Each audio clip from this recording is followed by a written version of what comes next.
Pada tahun 1930, psikolog klinis bekerja dalam bidang akademik. Hal ini dibuktikan dengan mereka yang mendirikan konseling di dalam kampus.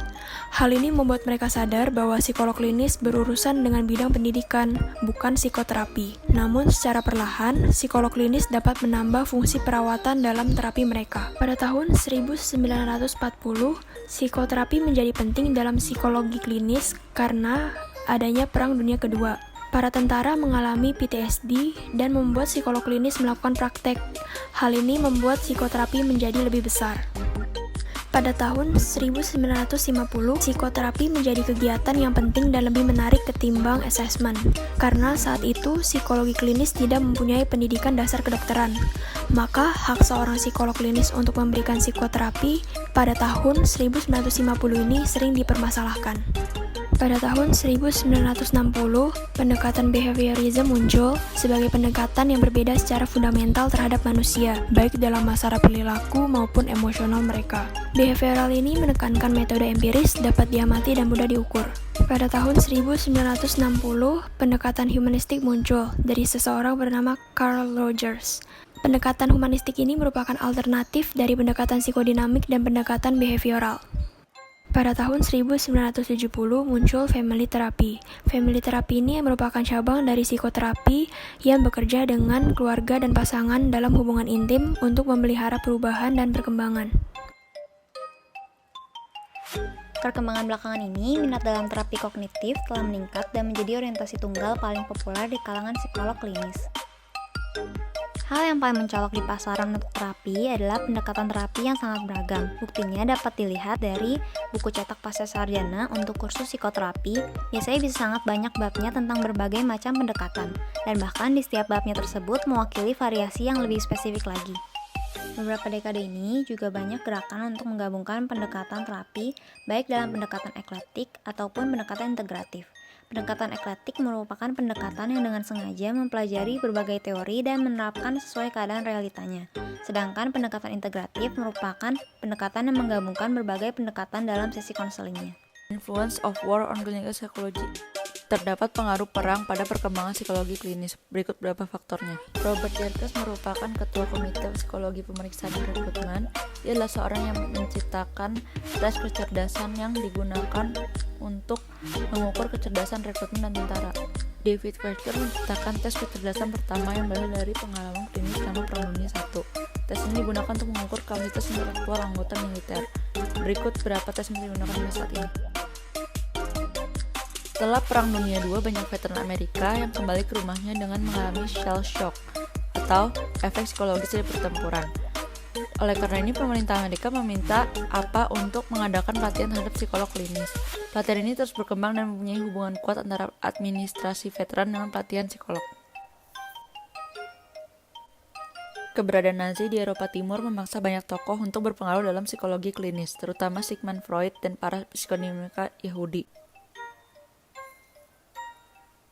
Pada pertengahan abad 20, psikoterapi berkembang dalam bidang psikoklinis. Pendekatan psikodinamika mendominasi dan muncul penentangan psikodinamika. Pada 150 dan 160-an muncul behaviorism. Pada 1960-an teori humanistik berkembang. Carl Rogers menawarkan alternatif untuk pendekatan psikodinamika dan behaviorism. Minat kognitif terapi juga meningkat dan menjadi orientasi paling populer dalam psikologi klinis.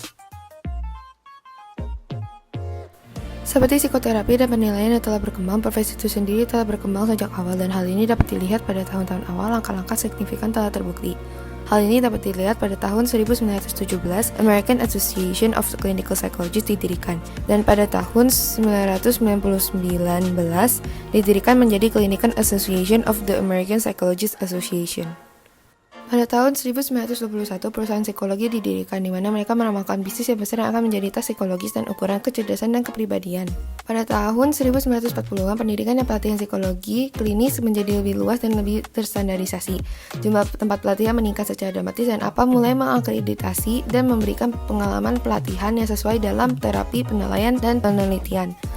Rumah sakit urusan veteran juga mulai berhubungan dalam jangka panjang dengan psikologi klinis.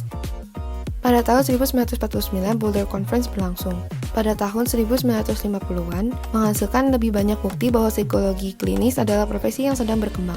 Pendekatan terapi berkembang biak dengan pendekatan perilaku dan humanistik atau eksistensial baru yang menyaingi teknik psikodinamik yang sudah mapan. Sejauh mana psikoterapi berhasil atau tidak berhasil juga mendapat perhatian yang meningkat, dimulai oleh analisis kritis dari Eysenck pada tahun 1952. Pada tahun 1953, APA menerbitkan edisi pertama kode etiknya dengan diskusi yang signifikan tentang aktivitas klinis yang mencerminkan tingkat baru pembentukan profesional untuk psikologi klinis.